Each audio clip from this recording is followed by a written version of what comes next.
Gary can be seen running through a subway station trying to get out. He gets to a locked door and breaks it open.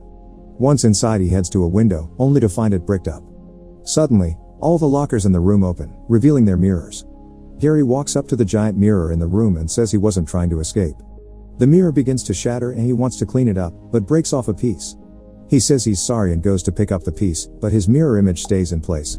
The man sees the piece of mirror in his hand in the reflection, and the mirror image uses it to kill him. An alarm beeps and a man turns it off, then gets out of bed. Ben looks at himself in the mirror in his bathroom and drinks a crushed up tablet in his water. He says goodbye to his sister Angie and tells her everything will be fine. Ben walks over to an abandoned estate and the security guard Lorenzo lets him in. They walk toward the burned building and Lorenzo explains that he worked there when the fire took the building out. He tells him that even after 5 years the owners are still in a legal battle with the insurance company. Before the building was a store, it was a hospital that closed down in the 50s. The company expects security to patrol the place every couple of hours, but it usually remains calm. Lorenzo says that the cosmetics department gives him the creeps at night because there is no electricity and too many mirrors. Ben asks who polishes the mirrors and the old guard tells him that was the man he's there to replace, Gary, who spent the entire night cleaning them. On the tour around the place, Lorenzo asks why Ben left the police force, but he doesn't feel like answering that question. Lastly, he shows Ben to the trailer for the security. Meanwhile, the mirrors in the building come to life. Later, Amy comes back home and asks her housekeeper Rosa about the kids. She tells her that they're upstairs with Ben. Amy walks up and finds them playing and talking. She asks to talk to him and they go to the bedroom, immediately starting to argue. He tells her that he hasn't had a drink for 3 months and that he has a new job until he can get reinstated in the force. Amy doesn't believe he can change, but he tells her that she wasn't there for him when he killed someone on duty. She gets angry, telling him that she was the only one that ever believed in him, while their son listens to them argue. He apologizes, but they continue to fight. He kisses her and it's clear that they both care a lot for each other still, though she pulls away and tells him that she can't do that anymore. That night, Ben is at work, still getting used to the place. He finds a bottle of whiskey in the cupboard, but puts it aside. His alarm rings and he goes out on patrol inside the building. The inside of the burned store looks like a true nightmare come to life. Ben arrives at the cosmetics department. He sees his reflection in one of the mirrors and cleans some dirt off his uniform. Before he leaves, he notices a handprint on the mirror. He lights it up again and tries to clean it, but it looks as if it's stuck from the inside. The entire mirror has handprints going way up to the top. A door opens in the reflection, but in reality it remains closed. Ben still goes over to check on the real one, but keeps checking the reflection. The door leads to a steep staircase, bringing Ben down to a flooded basement. He turns the lights on and the door in the reflection slams shut. The next day, Ben is at home taking another tablet, when his sister shows up and tells him not to take them anymore. She's concerned about him and he tells her that even though he doesn't like his new job, he needs it to take care of Amy and his kids. He doesn't want to sleep on her couch for the rest of his life. She tells him that he should think about getting a daytime job. Ben looks back in the mirror and his face looks like it's melting. Angie comes back and he tells her to get out and leave him alone. He looks at himself again, but everything looks normal. Ben thinks he's losing his mind. Later, he's on another patrol at work, looking over the burned mannequins and the mirror-filled walls, when he thinks he sees someone behind him. Ben peers into another mirror and places his palm to match the print, when it shatters and cuts him. Looking back at it, the mirror looks unbroken and suddenly a burning woman appears behind him that vanishes when he turns around.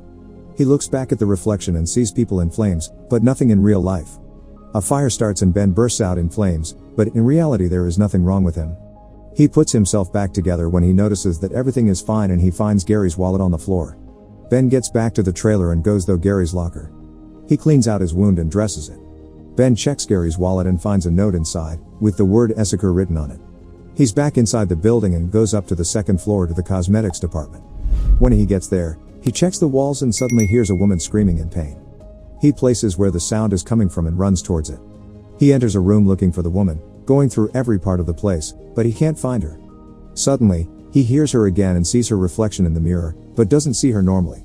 When he pulls the changing room curtain he sees nothing there, so he drags the mirror closer and places it in front of the room, then shines a light on it and sees the woman again. The burning woman can only be seen in the reflection.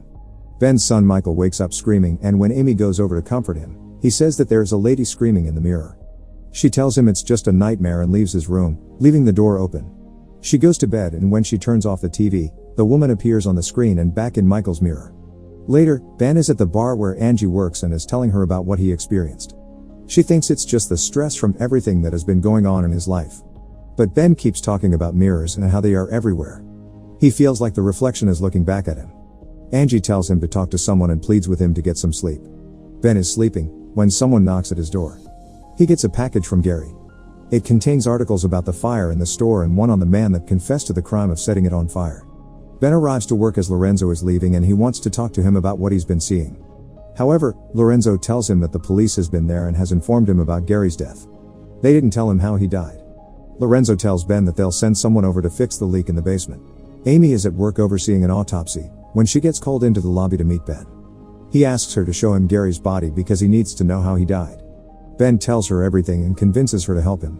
They walk into the freezer room and the pathologist informs them that he killed himself, but the police is still investigating. The pathologist tells Ben that he used a piece of mirror to do it. He looks at the body and his reflection says the word Essaker. Ben also asks for his file and manages to convince Amy to help him. He looks through the photos of the crime scene and shows Amy one where the weapon can be seen. Only the reflected weapon has blood on it, while the real one has none.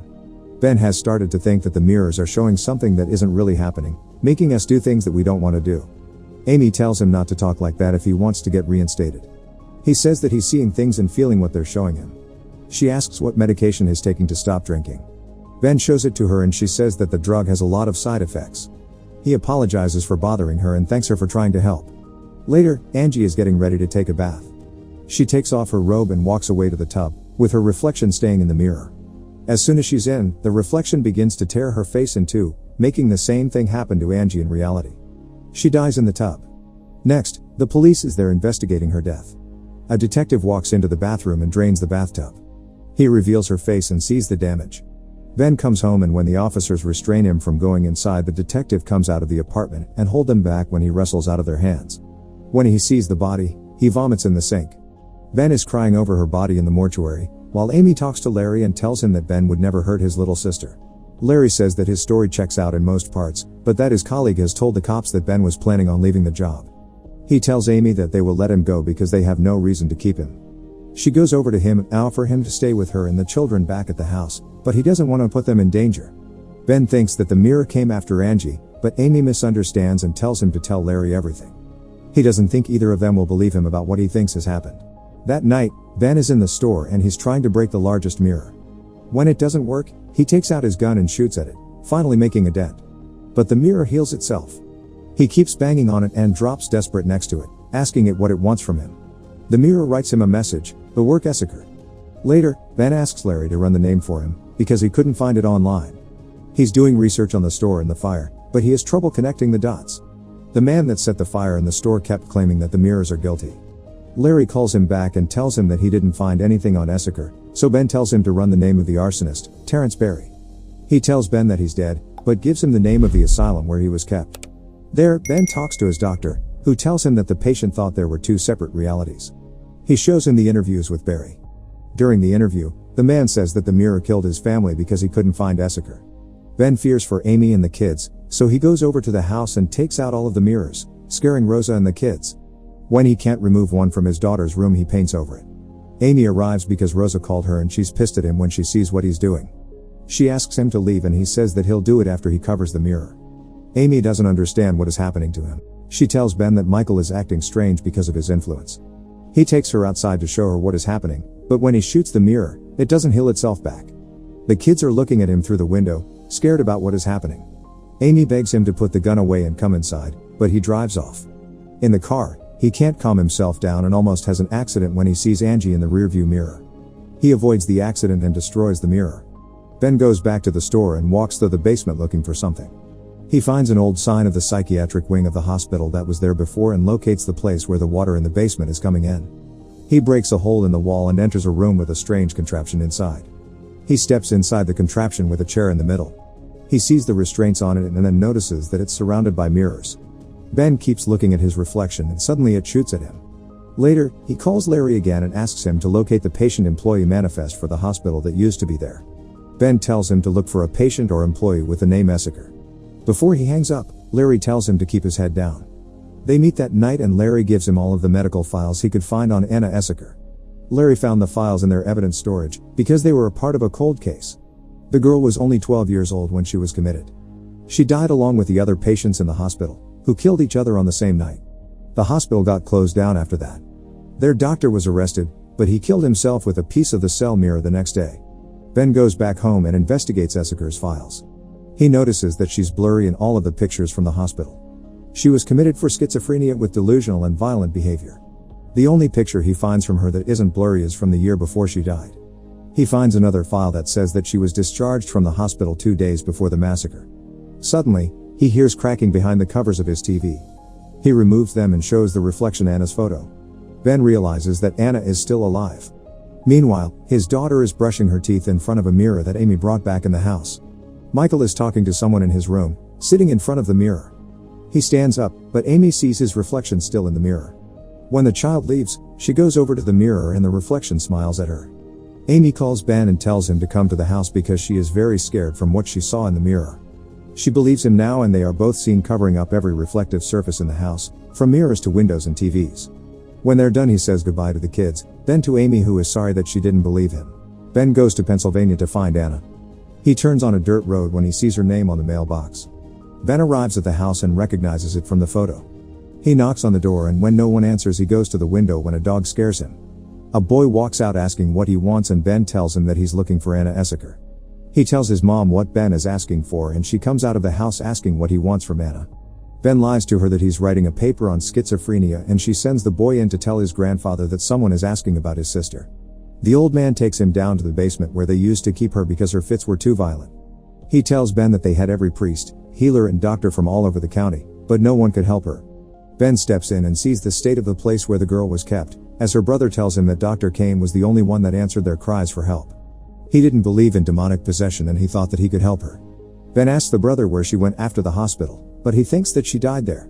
Ben tells the man that he knows she was dismissed earlier and finds out that she stayed with them for a little while. She left because a strange thing began to happen with the mirrors in the house, while the girl was totally cured. He asks him where he can find her, and the brother tells him that she was sent in a monastery where mirrors are forbidden, so they can't get to her. Ben gets to the monastery and asks to speak to Anna. Ben tells Anna that he came there to ask her why the mirrors from the hospital are so desperate to find her. He begs for her help to save his family. Anna tells him that the mirrors are windows to our world. What wishes to find her is what is imprisoned inside them. Dr. Kane's therapy consisted in making the patients remain in a mirrored room for days on end to rid them from their schizophrenia. But he was wrong. Anna wasn't cured. The demon that was inside of her passed on into the mirrors and has been collecting the souls of those it has killed since. She thinks that if she comes back there, it can use her as a vessel to cross the threshold back to the real world. Ben tries to convince her, but she won't do it. He tells her about all the people that were murdered and shows her a picture of his family so she can understand who he's trying to save. Meanwhile, Michael's reflection opens the door to the room where Amy and the kid are. Ben calls Amy to tell her about his progress, but she suddenly realizes that Michael is gone from her side. When she looks through the door, she finds the house flooded. Ben tells her to be careful of the reflections in the water. She sees that the mirrors have been scrapped off too. Ben tells her to find Michael and stay away from the water and mirrors. Suddenly, something moves behind her and Amy drops the phone. Ben storms into Anna's room and threatens her to come with him. Simultaneously, Amy is turning off all the pipes, and when she reaches the one in the bath, she sees Michael in the reflection, then gets pushed under the water and begins to drown. At the same time, the daughter hears her voice calling her and she enters her room. When she walks inside, she sees her mom in the reflection behind her.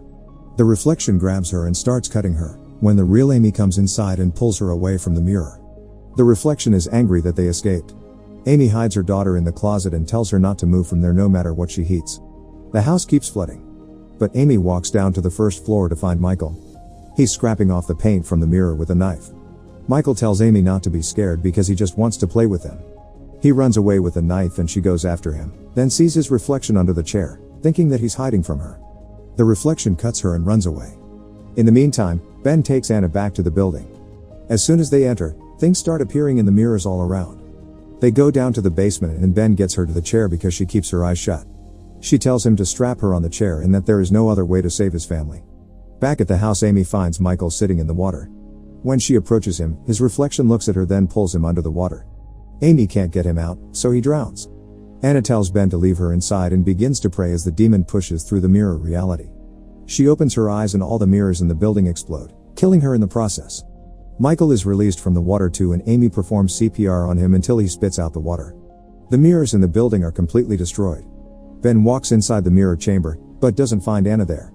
He hears something crawling on the walls and the demon appears in possession of Anna's body. Ben shoots at it, but it keeps dodging him. Eventually it attacks him and throws him out of the room, then drags him around the basement. Ben struggles with the demon, but manages to push her onto a gas pipe. He shoots at it and the whole thing goes off in flames. The building begins to fall apart as Ben tries to escape it.